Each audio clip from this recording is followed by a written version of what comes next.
I'm greeting to all of you. I would like to introduce myself. I'm Aushadhi Upeksha on behalf of Operations Management Students Association. I would be your moderator for today's workshop. And I would like to appreciate those who take time to join with us here today, because I know most of my colleagues are here today busy with their selves preparing and applying for internships. I know you all are facing difficulties these days under this condition, because I'm also in your condition. So we thought to guide you all to overcome these difficulties and enter to the corporate world with confidence. I'm sure our juniors will definitely experience these difficulties. A strong CV is your gateway to success in job hunting. It is the very first impression the employer will have on you. Therefore, you need to make sure it impresses. So, Operations Management Students Association is here to guide you through the first phase of Pitch Your Career webinar series. At the end of this session, there will be a Q&A session to answer all your questions. Before we proceed with the program, to formally welcome all of you, I cordially invite the President of Operations Management Students Association, Mr. Kalpa Haskar. Over to you, Kalpa. Thank you, Aushadhi. Good morning and welcome you all to the workshop on CV writing. I'm glad to see you all here today. Like Aushadhi said, that objective of this workshop is to help you to understand the key element of the great CV and showcase your skills, achievement, and experience to the most effective way. With that, I would like to welcome Dr. Amaldo Silva, Head of the Department of Digital Sciences, for joining the session despite of heavy schedule, and our dearest lecturer who are joining with us today. Then I warmly welcome our resource person for the day, Mr. Ishan Disanayaka. Thank you so much for accepting our invitation and invitation to conduct this session on the hectic day of the week. Finally, I warmly welcome our dearest colleagues of my department for this session. Stay with the session until the very end, because I am very sure that you will be able to clear all the doubt on how to create a perfect CV. Thank you. Aushadhi?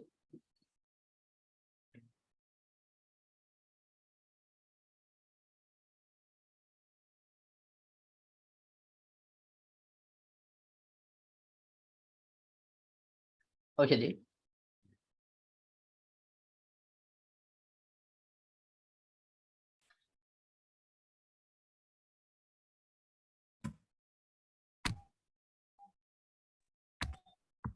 Thank you, Kalpa.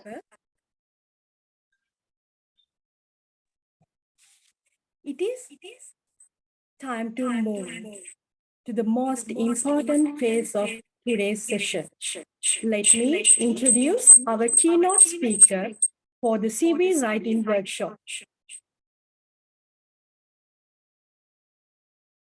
It is indeed a great pleasure for me to introduce Mr. Ishan Disanayaka, a proud product of the University of Jayewardenepura.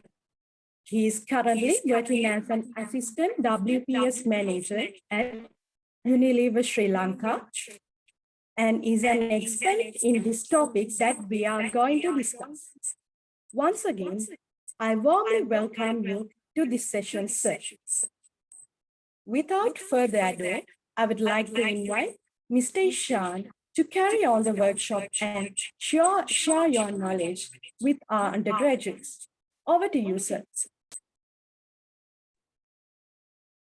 Thank you very much, Arshadi. Hope I'm audible to everyone.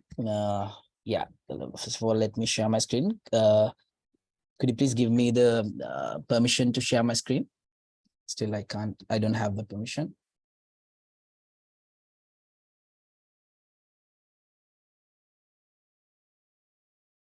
I think so. Then now you can share. Okay, thank you very much. Please let me know when you can see my screen.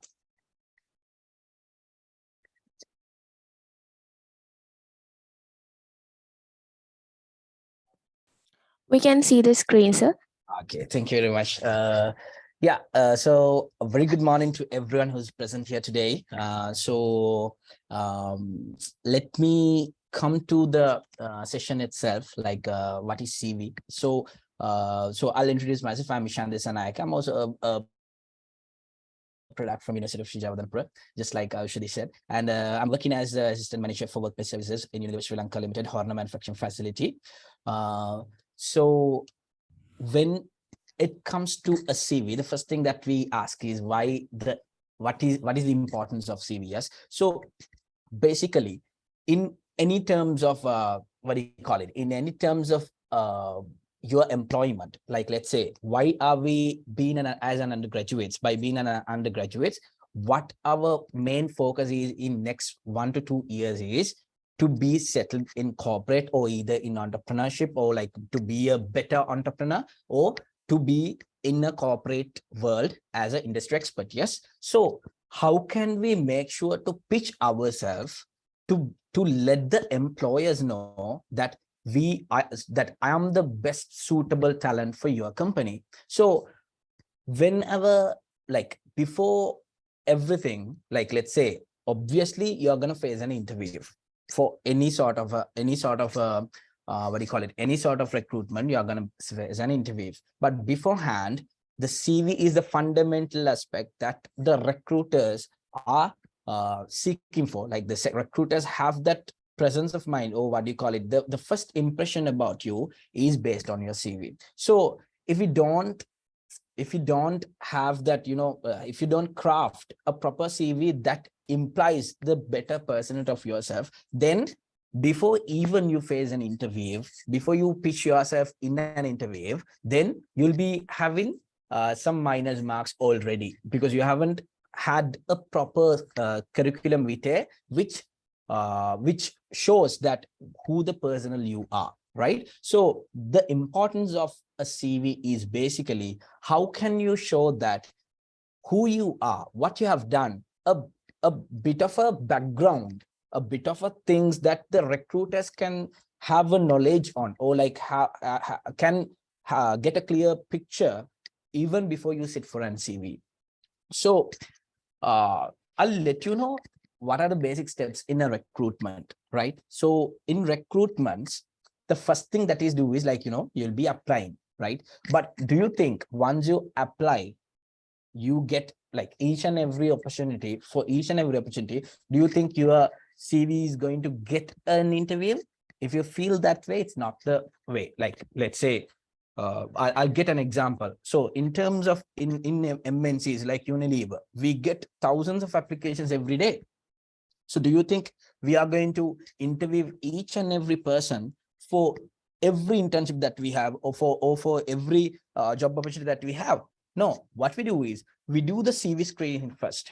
Once we do the CV screening means we go through the CVs, right? The recruiters go through the CVs and we just analyze, okay, this person is someone capable of doing something, or whether this person is proper fit for the organization. Likewise, what they have done in a university, what sort of a personality is this person, right? Like we get an understanding on CV. So if we get 100 CVs, perhaps we might reduce it to 50 CVs, right? I mean, by categorizing it, okay, this is good, this is a good CV, this is a bad CV. So it can happen. That categorization comes in each and every industry, because they don't want to like at the end of the day, each and every organization want to sustain, right?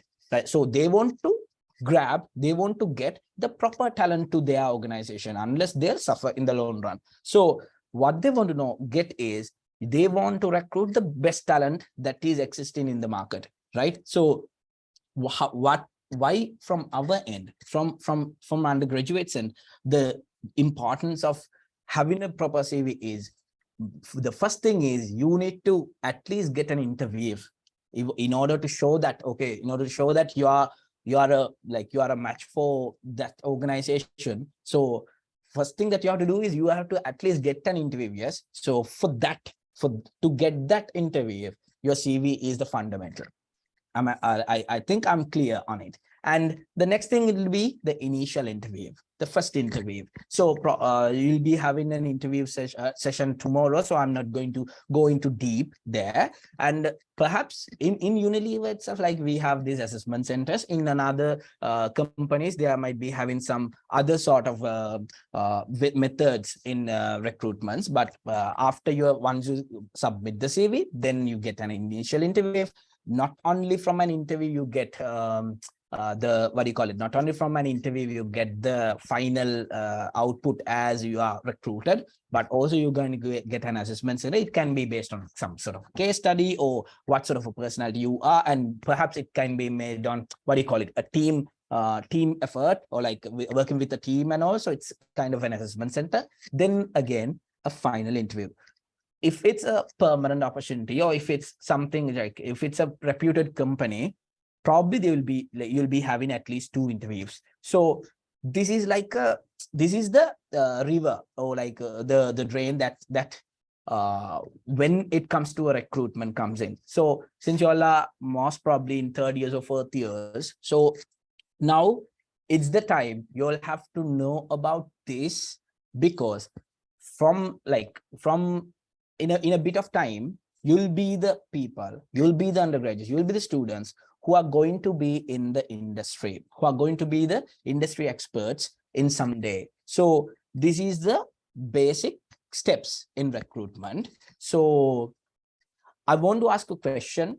So you all can answer actually. So what is the average time a recruiter spends screening a CV? Like, anyone can answer this. You can unmute yourself. Like, what do you think? What is the average time a recruiter spends screening a CV? So when a recruiter gets a CV, do you think they go each and every CV in that way? So I like if anyone can answer this.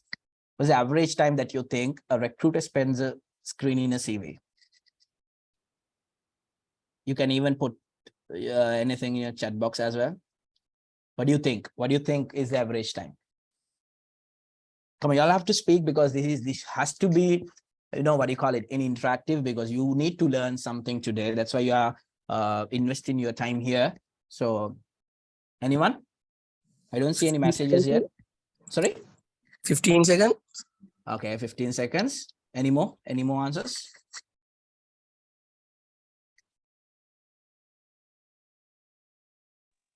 6 seconds. 6 seconds. It's quite near. So it's actually 5 seconds. So yeah, 5 to 6 seconds. Okay. So that's it, guys. So actually, honestly speaking, just like I said, let's say for a company, when they get a lot of CVs, what they do is they don't go through each and every CV into attention to detail, right? If that CV is the first thing is like, okay, if it's in a better format, then okay, this is a good CV. And then of course they're gonna see your education qualifications, what you have done, what any work experience that you have, or what in the university, any extracurricular or volunteer activities that you have done.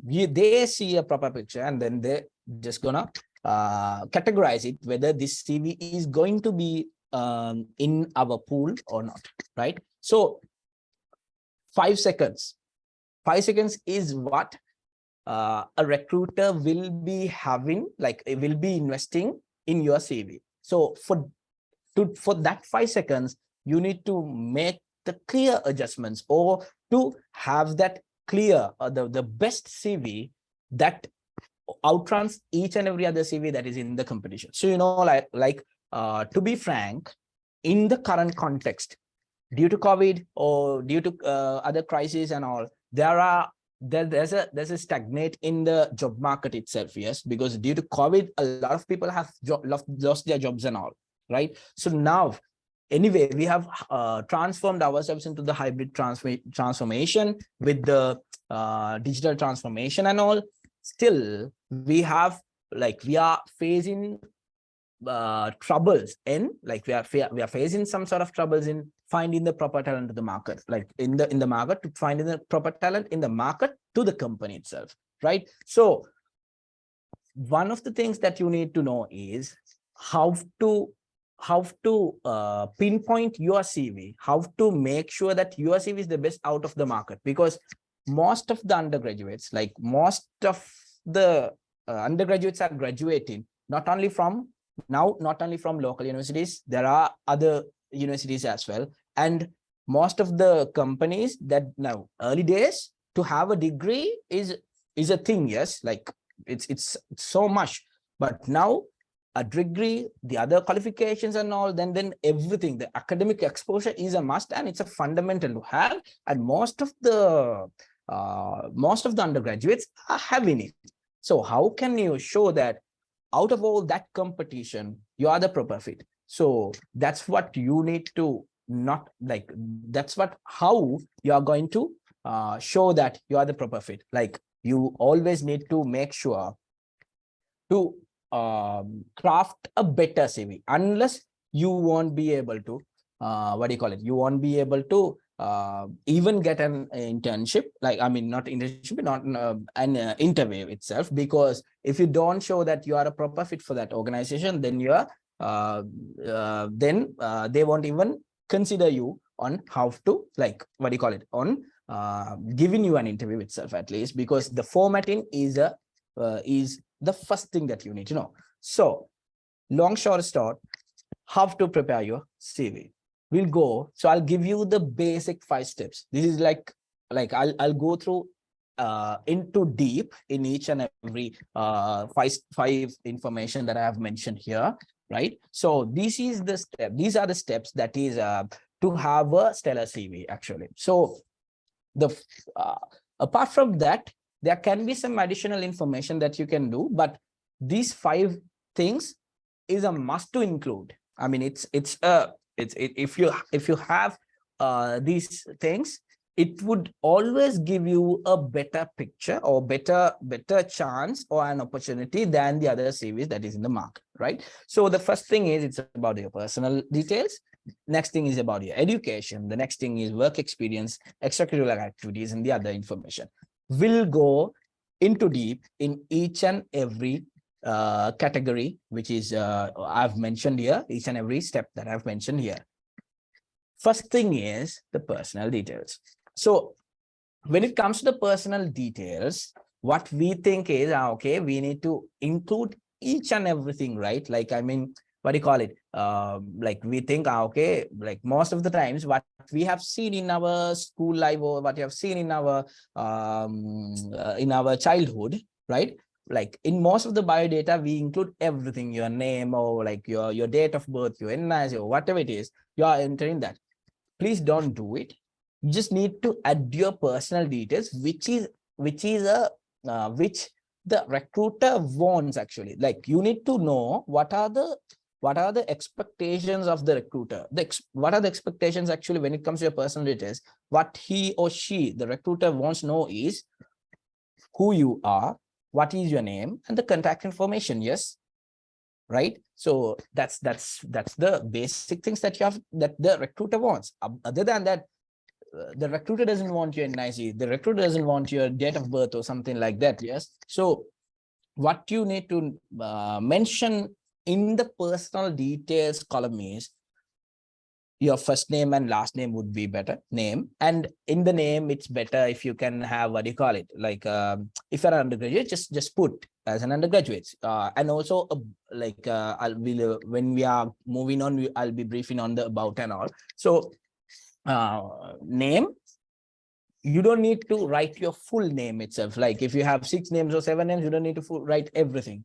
You just need to write your first name and last name. That's being a professional. Like that's how in the industry, that's how the people will always talk to you from your first name. They are going to talk to you from your first name, but first and the last name would be the most ideal way to what do you call it, like to pitch yourself to the inner CV.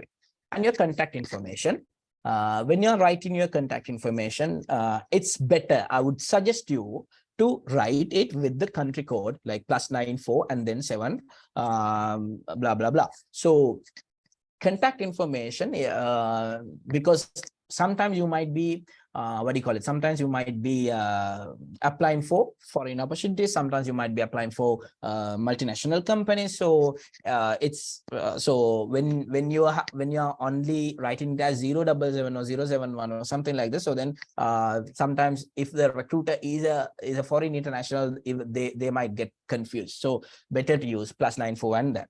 And email address. Most of the times, what one of the key faults that the students do is, we might be having the what do you call it, the email address that we used to create in our grade 5 or grade 6 or somewhere around that, blah blah blah at rocks and all, blah blah blah angel, so please don't use those email address. If you have any, please make sure to have a professional email address. If it's so, like if I say, if it's me, Ishan Disanayaka @gmail.com, likewise, right? So whatever the email is, or yahoo.com, make sure to have a professional email address. Do not add that Ishan Disanayaka rocks @gmail.com. Likewise, don't use those kind of any unprofessional things, like when it comes to email, because this is where your everything comes in. Like, let's say if a recruiter is satisfied with your CV, the first, they're gonna send you the confirmed, like, let's say if your interview is planned on this time and on this platform and all, whether it's a physical interview or a virtual interview, so they'll make sure to send it everywhere, like from your email. So make sure to have a professional email address for you. If you don't have such a thing, please, first thing that you have to do is today itself go and create the email address which is professionally showcasing yourself, right? The fourth one in personal details column is, it's the photograph. So why we are asking to put a photograph is, so in surveys we have identified, like for whatever the CV, to get an interview, if that person has put a photograph, there's a more than 80% of chance to get an interview rather than a CV which doesn't have a photograph.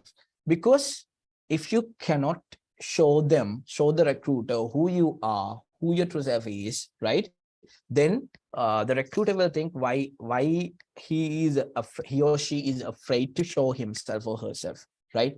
Because in corporate, we expect that personality, we expect that outgoing personality. You can be an introvert or extrovert, it's fine, it's absolutely fine, but you have to have that sort of that sort of pull for yourself to achieve the things. So photograph, so don't add any selfies or anything, or group photos or anything like that, but make sure if it's better if it's from the upper body only. If it's only on the upper body, so it's better. So 70% 70 to 60% should be showing your face. So that's the main ratio when it comes to a photograph. And also do not strictly prohibit on putting selfie or a group photo or something like that. Make sure it shows your face properly and with a proper smile.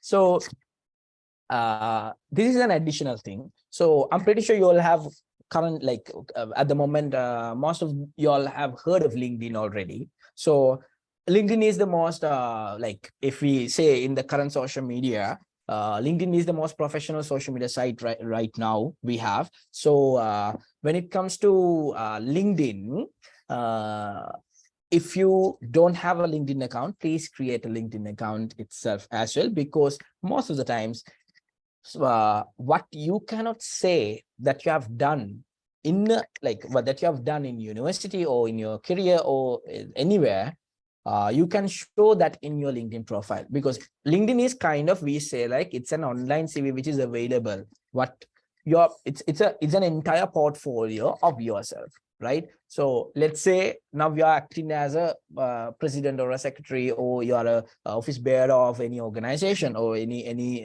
institute, any club or society in your university, right? So once you been a such a person and you don't have a place, or like you don't have the enough space to add it to your CV, but you think it's better if you like if you can show that as well.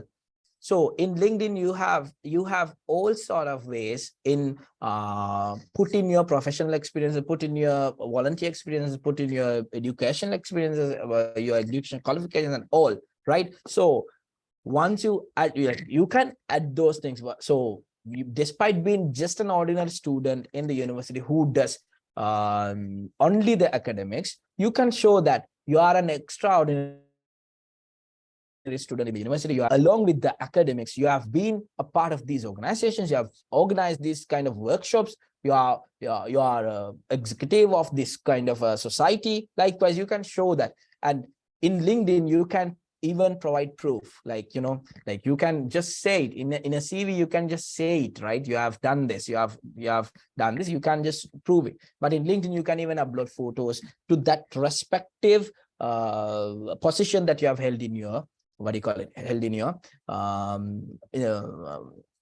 society or the club. So make sure to create your LinkedIn as well. So probably you'll be like, you can even have LinkedIn sessions. It's another session. So you can, in the meantime, probably in future, you'll be able to have some sort of a LinkedIn session as well. So in first thing you need to know, in personal details, these are the basic things, right? These are the basic things that I have mentioned.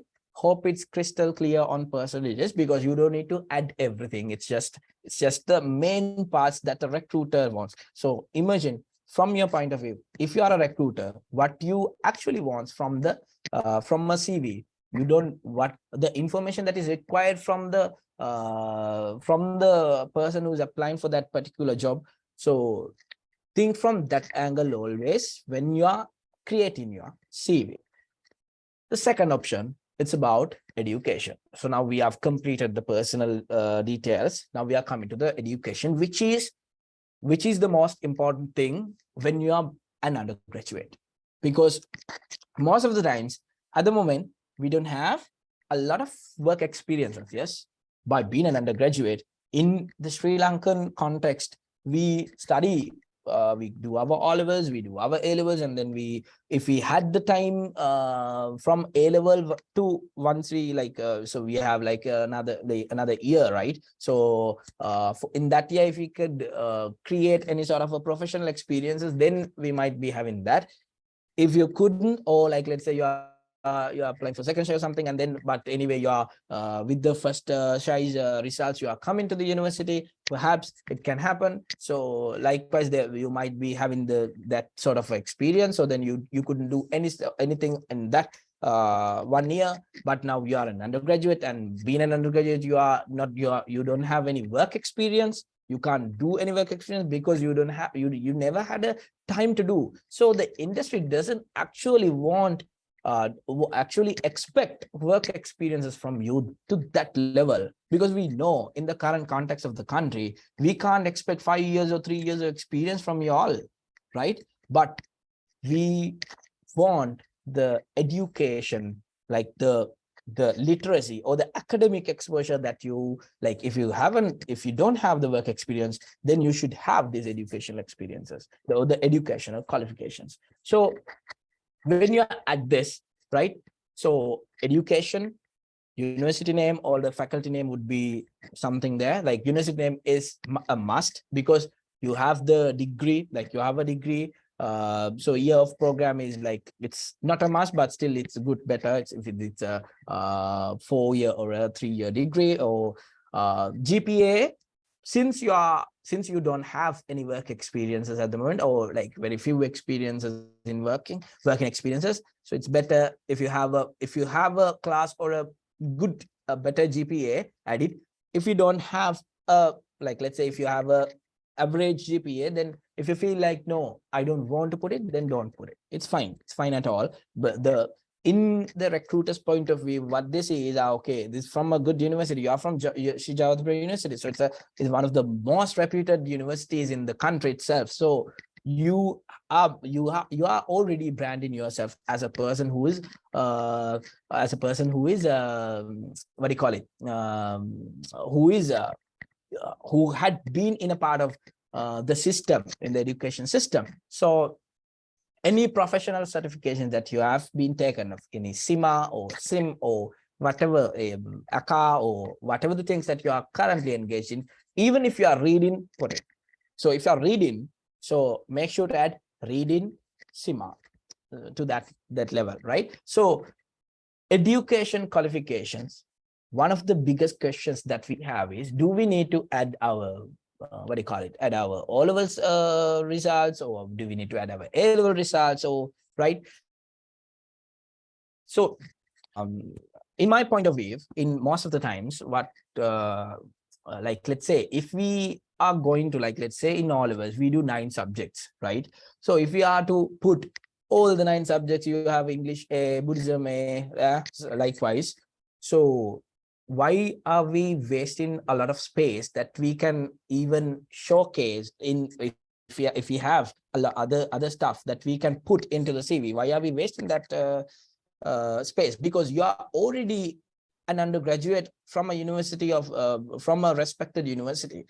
The recruiter always know, okay, you have done your O-levels, you have done your A-levels, and despite, like, you are, because of that qualifications only, you have been an undergraduate of University of Jayewardenepura. Yes, so you are following a degree itself, so that means you have passed everything there. So mention, like, it's okay to mention, it's you have to mention your school, right? Your school, whether you have done if you have been in 2 schools, you can just put your 2 schools, right? So at that, but I don't encourage y'all to add the what do you call it, the results itself. I mean, it's okay if you have 3 A's, if for A-levels. It's okay if you have 9 A's, you can just put at 9 A's, it's fine. But if you, like, let's say if you have a scattered O-level result, like, let's say 2A and 3B, and likewise you have a scattered one. So if you feel like, oh, okay, this is how can I say, why do I actually need to put this? You don't actually need to put it. Just say it's ordinary level examination you have done in this school, and advanced level examination you have done in this school, right? So that's fine. So it's not a must. It's okay, but it's not a must. But you don't need to go to that level into detail. I mean, because you are an undergraduate already, and we know that you are following the degree itself. So that's the level of understanding that we have. Now we know, okay, your capacity is up to this level, right? We already have an idea on you. And when it comes to professional certifications, if you have such certifications, make sure to add that as well, because just like I mentioned, in the industry, we don't expect you to have tons of experience in work, but if you don't have that, then you should have either invest your time in your education, or either you are investing your time in any sort of other extracurricular activities. Those are the 2 main things that we are focusing on in terms of your, like, in judging your personality, if you don't have any work experiences, right? So I hope the education part is also clear, right? So first we discussed on the personal details, and now it's the education, and 3 more factors to go. Work experiences. So just like I mentioned, so when it comes to work, when it comes to undergraduates itself, we actually don't expect you all like to be that much expert in work, or we don't expect that much experiences from you all. If you have such a thing, that would be an added advantage for you for sure. That's an added advantage for you for sure, because most of the times we know, we know that undergraduates, they might work as part-timers, right? So they are investing on their time, and they are trying to always trying to find their better version, or to build up their capacity, or to expand their capacity, right? So if that sort of a person, or like if that sort of a thing is there, please do add. Of course, if you have any work experience, that will be an added advantage. But if you don't have, it's fine. Don't discourage yourself, right? So don't discourage yourself, it's fine. So but if you have work experiences, these are a few things that you need to know when you are writing the work experiences. You have to show that, okay, you have to let the company name, like know the company name, and then any department or any function or anything you have done. So, and also your designation. I mean, the department is your designation. If you have worked as a trainee, if you have worked as a part-timer, or like a content writer, or whatever it is, like while in that particular company, make sure to add that designation itself, and also the duration or the time period. Like if it's a duration 6 months, and if it's from the time period from this month on, from of this year to this month of this year, you don't need to go to date level. Just can say from this month to this month. So in 6 months or 1 year, the duration and the period. And so the fourth point here, the maximum 5 bullet points. I mean, you don't need to go to 5 bullet points. You can just even have, like, main roles or responsibilities that you were doing, right? That you were doing, main roles and responsibilities, in the sense which clearly shows which what do you call it? So as a content writer, this was your this thing. As an intern in digital marketing, this was your this thing, right? Make sure to not to write essays here. You don't need to write essays in CVs, but it should be very brief. It should be to the point, the specific role or the responsibility that was done from your end, completed from your end, right? And also any achievements or anything that you were able to accomplish. It can be a personal thing, it can be a team thing, right? Any achievement you can put it. That would give you, what do you call it? It's putting icing on cake, because you have been a part, you have done while being an undergraduate, or while being into academics, you have also have work experiences. While you're having work experiences, you have completed a lot of you have completed a lot of responsibilities that is rendered to you from your senior management, and also you have done, like you have achieved, you have marked your advance and all, and then you are achieved with a lot of achievements as well. So that's a all-in-one package. Yes. So, but I just said this for the people who have been work experiences already. But if you feel like, okay, I don't have any work experience, please don't discourage yourself, right? Because we don't expect a lot of work experiences, but if you have it, then it's a value addition for you. Personal details done, education is done, and now the work experiences is also completed. We'll go for the fourth one. This is very much what do you call it, important for you all. So because just like I said, now you've been an undergraduate, you might not have any work experiences, but in the industry, yes, of course, your education is number one. We see, like, we check whether you have a class, or whether you have a proper GPA, or whether you have done justice for your education. Along with it, if you have other extracurricular activities, that is something we are keenly looking for, right? So if we look for any leadership opportunities or the positions that you have been a part of in the university, any clubs or associations, at least as a not only being a member, but also any leadership roles that you have taken, other volunteer works that you have been a part of. It can be any sort of association, it can be from your end itself, or it can be even like, like you can be, while you are being an undergraduate, you can work for UN volunteers or something like that. You can work for other organizations and all, right? And any other sports, because sports is another thing that is in the industry itself, because sports, if you are a sports person, then we see that, okay, there's another level of a personality, you've been humble, you have that spirit of sports and all, then perhaps you might be a proper fit for the organization itself, because you are bringing some sort of an energy than you being just a student in the university, right? So, and any other exchange experience or the travel or culture, any diverse cultures, any exchange experience that you have, that would be another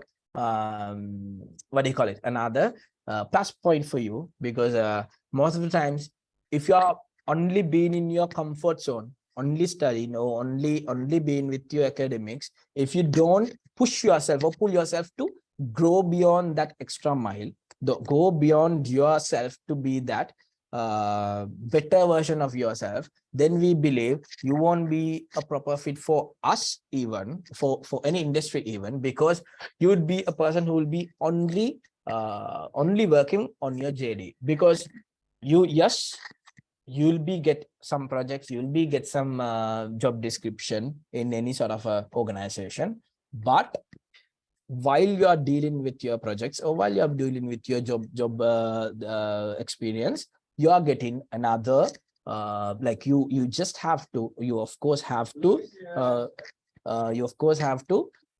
make sure that you are showcasing yourself, like you have that capacity to showcase yourself. Just give me a second. So sorry, yeah, so you showcase yourself as a person who have done the stuff also while being an undergraduate. So that's what the corporate actually needs, because being in the corporate, you'd be getting a JD just like I mentioned, but you'll be getting some other things as well. It can be some events, like like some events to organize, or anything that comes under any CSR events or something like that. So you apart from your JD, you have to work for those kind of ad hoc work as well. So if you haven't, like in the university, if you couldn't do anything like that, then how can we trust that? How can we have that confidence in you that while you come to an organization like this, whether you are a person who would do that, who would dedicate yourself or time to do such things, right? So that's something which is critically important for you all. So right, even now you have enough time, so make sure to so even like, let's say, organizing this type of an workshops is also can be used in your CVs. Like, let's say you have been the leader of this particular association, right? So likewise, so make sure, if you are not involved in such organizations or clubs, please make sure to be a part of those, and at least do several projects that would give you that exposure as well, right? So the extracurricular activities is another major thing that any recruiter would be looking forward to have, like, or to see within yourself, because of all the things that I've mentioned earlier, right? Hope it's clear as well. And the other thing is about the information. So sometimes we think, okay, we have all the skills that is relevant to the job, but still, when any job is what do you call it, advertised, they would be like, they would be pointing out, you need this communication skills, or like a person with communication skills, leadership skills. Likewise, they are saying these are the basic skills that is relevant to this job, right? So make sure to point out the skills that is relevant to that job, that particular opportunity itself in your in your CV itself. you can have a, like, that's why the first thing I said is the format that you are selecting to do the CV or to craft your CV is the first thing you need to understand, right? So once you've done it, like, you can add these things to the areas that is vacant. The language skills, in the sense you are fluent in English and Sinhala or Tamil, so you just can add it. And also when it comes to references, something you need to understand is, okay, maximum you can have 2 references, okay? So but if you are adding your references, make sure to let the referee know that, okay, sir or ma'am, I'm adding yourself as a referee, and let them aware on it. Okay, let them aware on it, because we have faced some situations where, like, when we call the references, sometimes they don't even answer the call, sometimes they don't even know the person, right? Most of the times what we do is, as undergraduates, we put our lecturers referee name, right? Referees, what do you call it, the name and the contact information. So please let your lecturer know that, okay, I'll be adding this, because unless they, anyway, when the industry calls him or her, when they answer, and then they'll say they know you and all, but still it's your, like, it's a thing about your integrity. Yes, so make sure to let them aware. And one thing you need to know is, sometimes we believe, okay, if the designation of this person is good, then I might get a what do you call it, an additional advantage. But let's say if that person's designation is better, and then that person becomes pretty much busy, yes, and when the industry calls that person, if they didn't answer the call, then what, then it's also gonna affect you, yes, right? So I hope I'm getting, like, you are getting my point. So make sure to let them aware, and also put a person who would be reachable, easily reachable, right? Because sometimes if you are putting a CEO someone, and then perhaps that person is not easily reachable, or easily like, he doesn't answer the calls, which are anonymous, pretty much, right? So make sure to add a proper reference, add proper references, let them aware on it, and a person with a lesser busy schedule, right? So those are the main things when it comes to the other information. Hope the 5 simple steps are clear. So we discussed all the steps that is fundamental in the CV, and we'll move on to what is not to put and what are the things that you have to put, right? I mean, which is essential, and also which we have to restrict in putting into the CV. You don't need to add any family member information or religious informations, because in the industry they don't actually, what do you call it, they don't actually have any sort of I mean, they don't look into that level. I mean, they don't need into that level, because nowadays we keen on your performances. It's mainly on personal level, this thing. So you don't need to go to family member level information, religious levels, or the third part is pretty much important. You don't need to add anything in your, like, primary school or level, like, you don't need. I mean, you've been a monitor in grade 1, you have been a I mean, just like that, we don't actually not need those things up to all of us, because what we think, if you've been an undergraduate, if you are a graduate there, why if you are putting those things, then we believe, okay, you haven't done anything after your O levels, or if you have done anything in your university life, you have been like for 4 years or 3 years, you are in the university. Why don't you have anything to add from there? Why you adding a lot of things from your primary school? So please do not add anything from your primary school, because we don't want those information now. You are, just like I said, right now you are an undergraduate. It's for a reason, because you have performed from your childhood, and now you are here. And don't add any confidential or sensitive data like your ID or likewise. So you don't need to add those information in your CV itself, and to publish it, right? So those are like few things that is not to put, and these are the things that you have to be keen on, right? I mean, once you are making a CV, These are the things that you have to be, I mean, you have to make sure these things is not happening ever, right? No spelling mistakes at all.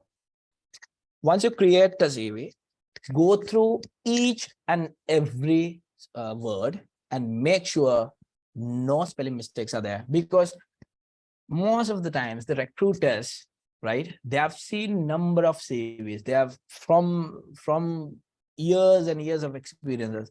When they see a CV, they know, okay, this CV, okay, they can pinpoint on that, okay, there's a word error, there's a wording error, right, there are spelling errors. So you don't make sure once you are done with your CV, make sure you don't have zero errors when it comes to spellings.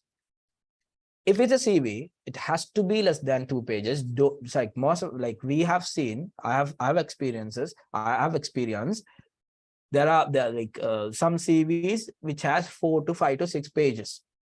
We reject them because it's not an organized CV.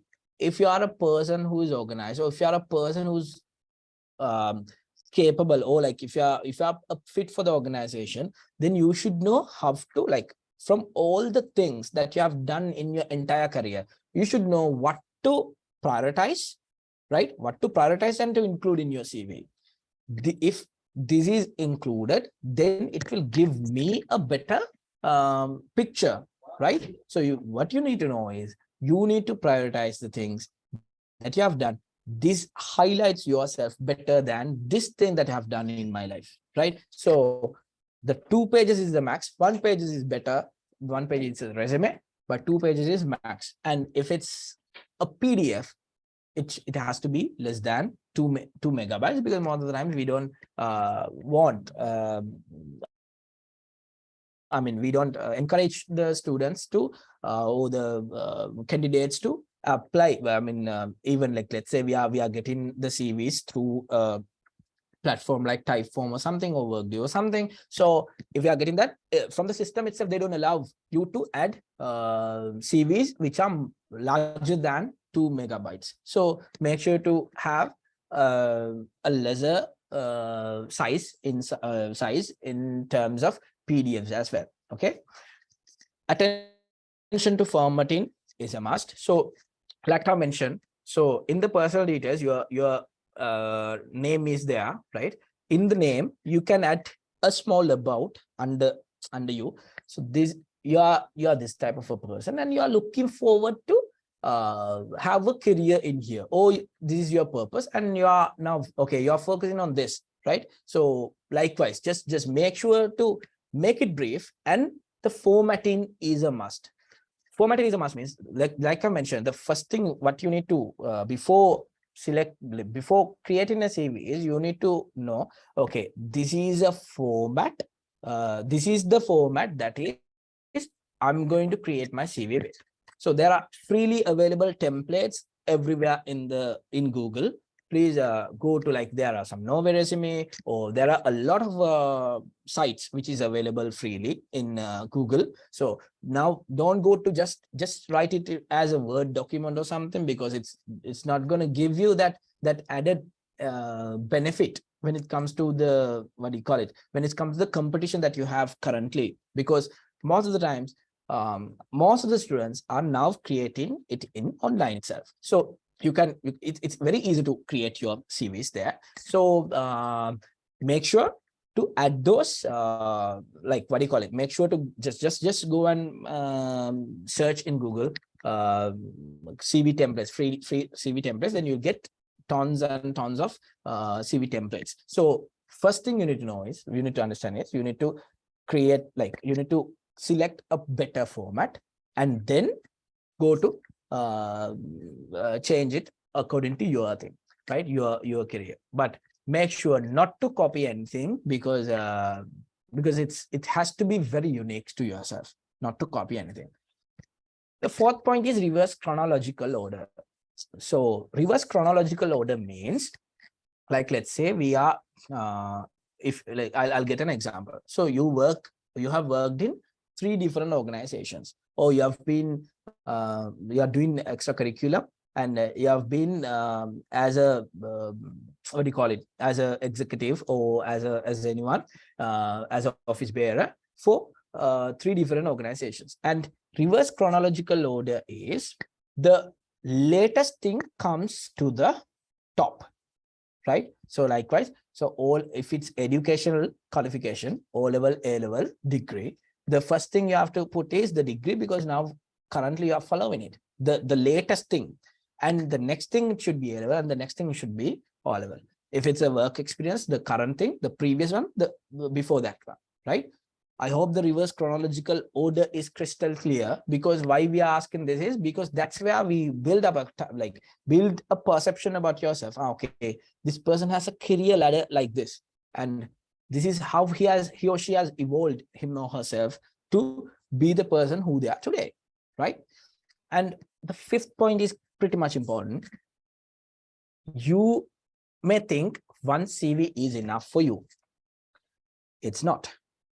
Why I'm saying this is, whatever the internship or whatever the opportunity that you are applying for is not the same in each and every organization that you are applying for. So in Unilever's context, we might expect different personality types. In another company's point of view, they might expect another different, what do you call it, values, or they might have other values or purpose or something like that. Yes, the visions are different from organization to organization. So customize your CVs based on your position that you're applying for, based on the organization that you're applying for, and make sure to add the keywords that is required for that particular position itself, the designation itself. If that position is requiring communication skills, add that as a skill that you have. If that particular position is requiring digital marketing, if you have that skill, make sure to add any sort of thing that, like, let's say if you have a qualification, or if you have experience in that, or if you have that skill, add it. Likewise, customize your CV based on your position, like based on the position that you're applying for, based on the company's perspectives that you're applying for. So it's not it's not like you shouldn't have only one CV to submit to everywhere, because most of the times one of the what do you call it, one of the complaints that we get is, I have applied for 50 more than opportunities, but I didn't get any interviews. The reason is you are applying the CV, the same CV to everywhere. It's not the thing that you have to do. You have to customize it and show like forward, right? Because that's how you're gonna say that, okay, you're putting an effort to be a part of that organization. That's then they will know.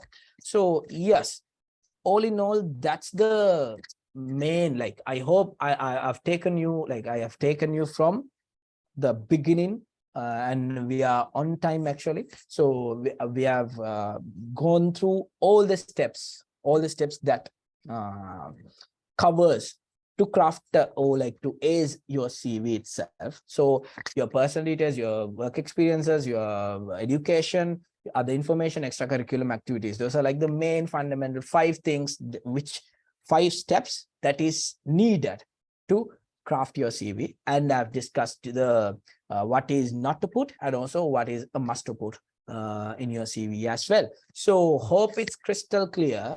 So now I need you all to speak up. If you have any sort of doubts or to clear anything, it's your turn now.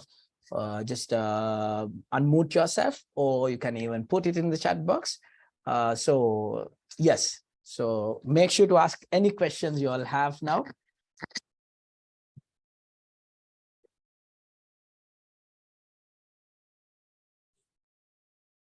Any questions?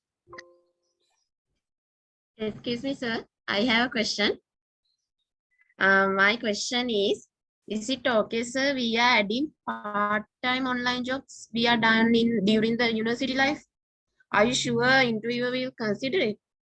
So it depends on the, like, so it depends on the capacity, or like the what do you call it, the magnitude of the things that you have done. Let's say if it's just a, if you have done in terms of financial needs only, and if it doesn't actually give a value to your portfolio or your profile itself, it's not like, it's not use of like, doesn't have to be included in the CV. But let's say now you are a, like, let's say you're a marketing intern or something like that, or like you're following that, and then you have been a part of a part-time organization, and also which comes into marketing, and if so, then it will give you an added benefit for your career itself. Yes, so likewise you can add. But let's say it's not a, I mean if it's not value adding to your profile, then it's not a must to add. That's my suggestion, because if it actually creates an impact on yourself, if it actually create a better, what do you call it, a better better, like if it showcase yourself as a person in a better capacity, then you can add it, of course. I'll get another question. Do we need to show the skill level as a bar? Just mentioned skills. So it's a good question. How can we, like, in nowadays, what we are in the most of the CV formats, what we see is, okay, there's a bar level, and also in bullets level, they are showing that, okay, I'm good in this skill. How can we actually measure that I'm a better, I'm rich with this skill? I mean, how can we actually measure? We don't have a metric, right? So I highly suggest you not to put any bars or something. It's actually, we cannot do it. I mean, we can't say that you are skillful in there, we are skillful in Power BI or something like that, right? The tools and all. But you can just say you are capable of doing this. Like, let's say if it's tools like MS Office, Power BI, likewise any tools or something like that, you can just, you are skilled in this area, that's fine. But don't go to that bar, or like to show that in that metric level, because we can't actually be honest and say that, okay, I'm this much skillful, because there are a lot of things that we don't know about that tool and all. Yes, and also about the skills, like perhaps we think that we are okay with our communication skills, but there are a lot of things that we need to know, because we don't know whether we are 100% skillful in there. So we can't have that metric, because we all are human beings. We don't have that sort of a thing. Yes, so don't put it as bars, but just put it as a skill. You're skillful there, but don't go to measure it and see. Yep. Any more questions?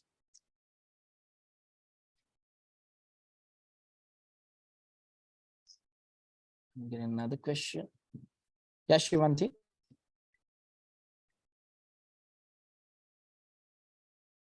Since most are not aware of the scope of our degree, do we need to put the fields covered by the degree under the degree name? Okay. So in a CV, just put the CV. I mean, what's the degree itself, Dulani?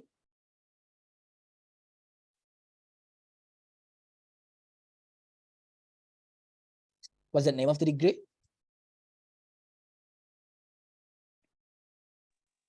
Operations and Technology Management. Operations and Technology Management. So technically, when it comes to industry, what we see is, okay, Operations and Technology Management. Then if you are like, the first thing that you need to know is you are applying for the scope, or like the function that is what do you call it, that you can pursue your career in terms of things that you have learned. Like, let's say whether it's into the supply chain function, or whether it's to the marketing function, or whether it's to the IT function. So what you need to know is you are applying for the specific function that you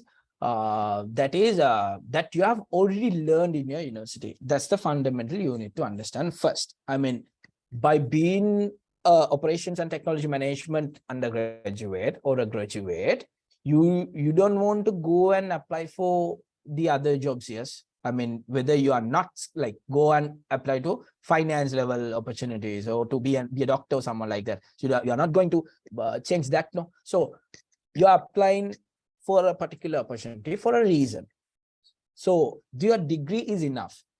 In your interview, you can go into that details. I mean, you don't need to add the modules or whatever the fields that is covered by your your degree, because what we feel is what we feel as from recruiters point of view is, when you are uploading, like when you are saying that you have covered these areas, then we don't actually want that sort of a level. I mean, let's say if it's an engineering degree, then you are specialized in this area, then we know, then this is the area that you are specialized in.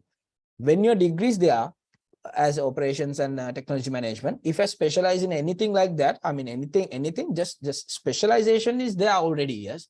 I mean, apart from that, we don't need the modules and all what is covered by there itself, because if you are putting that, we think, okay, you are putting this because you don't have anything to say. I mean, we don't need the modules. Of course, you are applying for this role because you think this is in the function that you have already learned in your university. See, that's why you are applying for like, let's say, supply chain, or let's say marketing, or whatever the function that you're applying for, because you have learned something related to that particular function, right? That's why you're applying for. So you don't need to go to that level. You don't need to go to module level at all.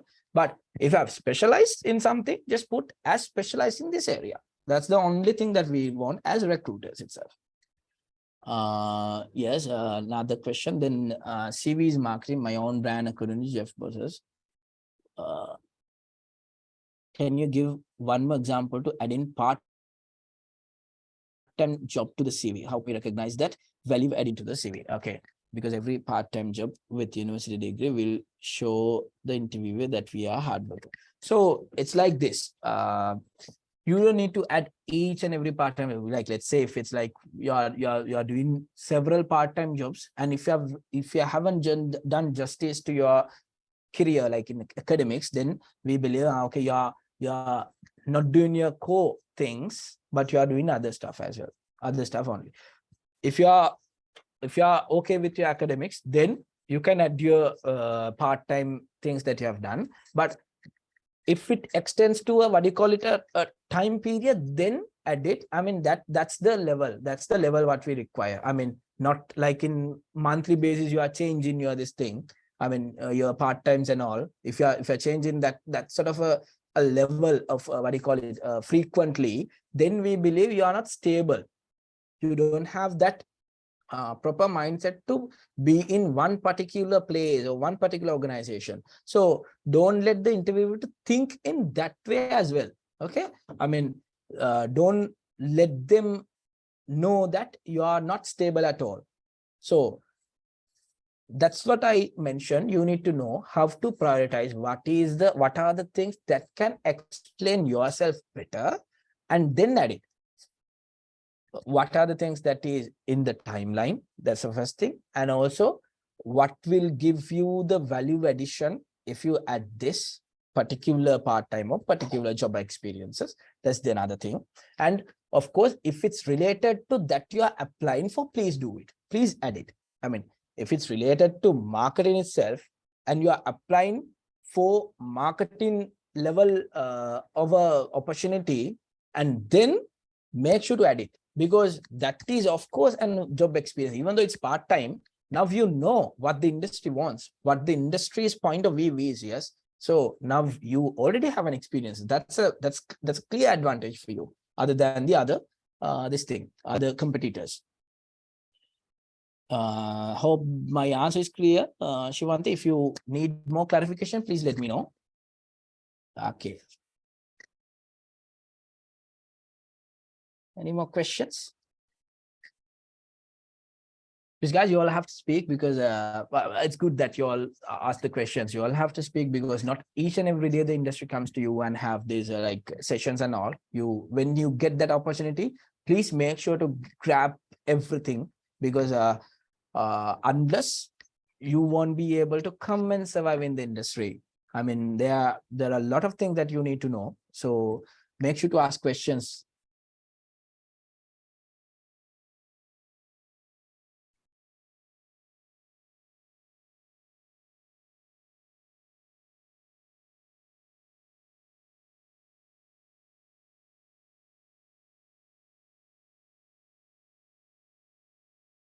No worries, Shivante. Okay, so hope it's crystal clear. And if you have anything, you can always revert to me. And thank you very much for the Operations Management Students Association of Department of Decision Sciences of University of Jayewardenepura for inviting me. And over to you, Aushadi.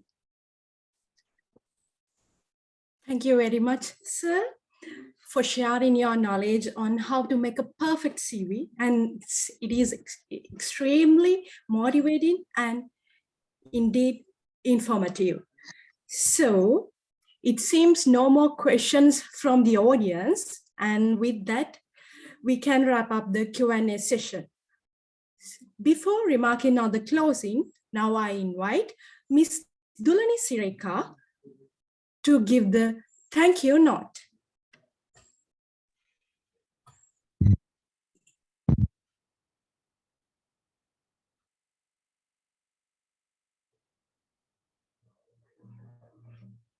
On behalf of Operations Management Students Association, I am glad to express my vote of thanks.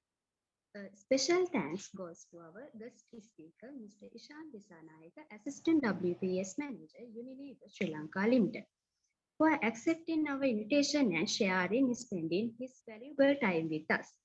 I thank our Head of Department, Dr. Amalida Silva, for always supporting and guiding us and other lecture panel as well for the guidance. Thanks for the organizer who made this event a meaningful way. And finally, I would like to thank all of you present here for making time to be with us today and helping us make this event a grand success. Thank you all.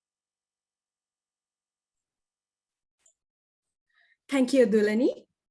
And now we have come to the end of this webinar series. I hope today's session was meaningful and fruitful for all of you.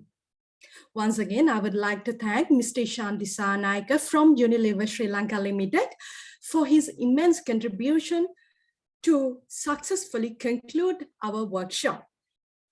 And a big thank goes to our audience for their active participation. And with that, I'm signing off for today. Thank you, everyone, and have a nice day.